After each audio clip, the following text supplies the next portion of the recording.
bertemu kembali di Bisnes Alternatif. Saya bersama dengan Christopher Raj, seorang CEO Cekina PR, yang mana kita bercakap tentang masa depan serta industri perhubungan awam, terutama dalam bidang sukan di Malaysia.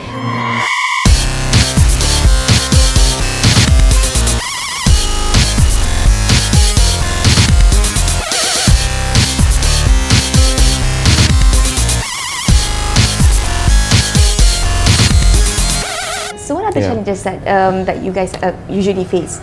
I think for us it is always about, I make it a point, and I always tell my staff and my consultants, we always do the very best that we can. It's very important for us to understand the industry, to understand the client's need. So we spend a lot of time talking to our client because we really want to understand if you're doing something, why you're doing it, and the reason behind doing it. We don't do things for the sake of doing it. That first thing I will never do. We are not in for a short-term partnership, that's for sure. Okay. A lot of clients who are still with us worked with us for the last 6-7 years. I see. And that's because we are very relationship driven. Relationship is very important. And that's one of the key components in PR.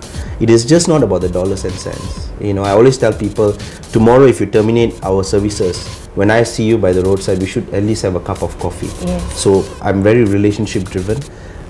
We are very driven in terms of media relationship, which is and that's one of our forte. We are very media relationship friendly. We are not I would say assing to the media people in this country. Sorry if I ask this question. Sure. I may sound a bit naive, but who are your clients? Do you look for your clients, or the clients look for you? Well, there are two forms. Okay. Firstly, at times we are invited for pitching, which we go in with other agencies. Sometimes we get invitation by the big boys, the big agencies that are based in other parts of the world. They have a client in Malaysia. Are you keen to do this with us? And right now we have just signed a contract with an agency in Bangkok and in India.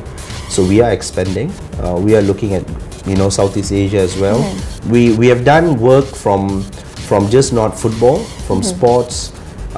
To sepak takraw. Now, especially the new project we're working on is Merdeka Tournament, which is Malaysia's oldest football event. Started in 1957. For the last 6 years, it's not been happening. So we have come on board with our partners, Astro and Pro Events, and we want to revive this tournament. We want to make it glamorous as possible. So we are doing it in Kuantan this year. So we have clients both from retainer and also on project. And well, it works well for us.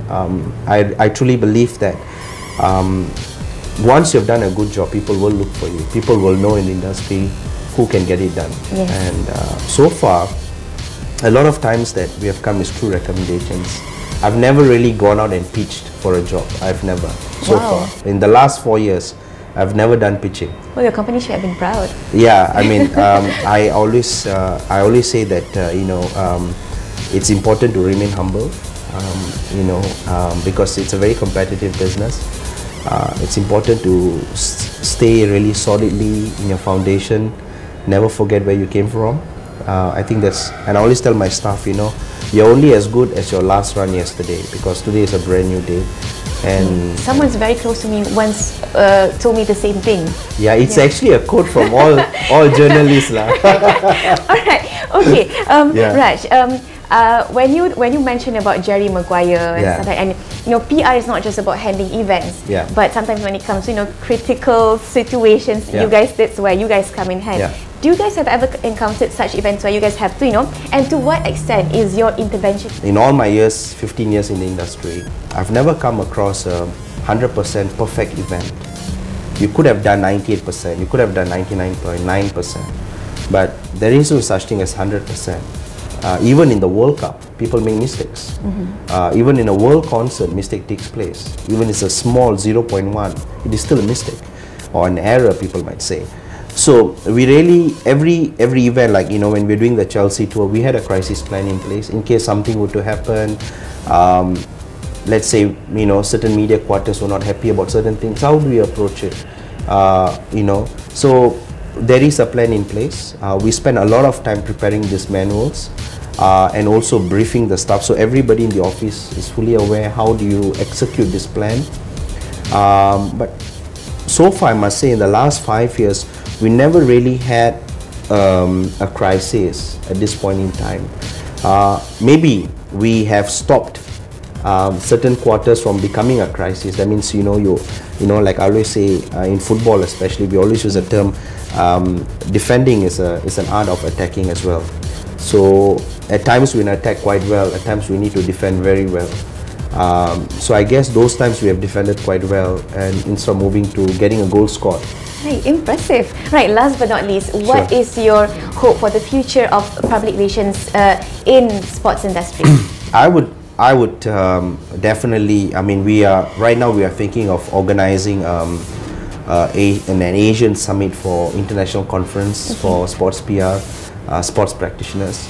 We are looking at inviting speakers, athletes, you know, who had both athlete and that personality, you know, who are able to carry their brand so well. The industry is great. What we need is a committee really to drive this industry, you know, because, you know, we get interns from universities, colleges who are doing sports science, sports management.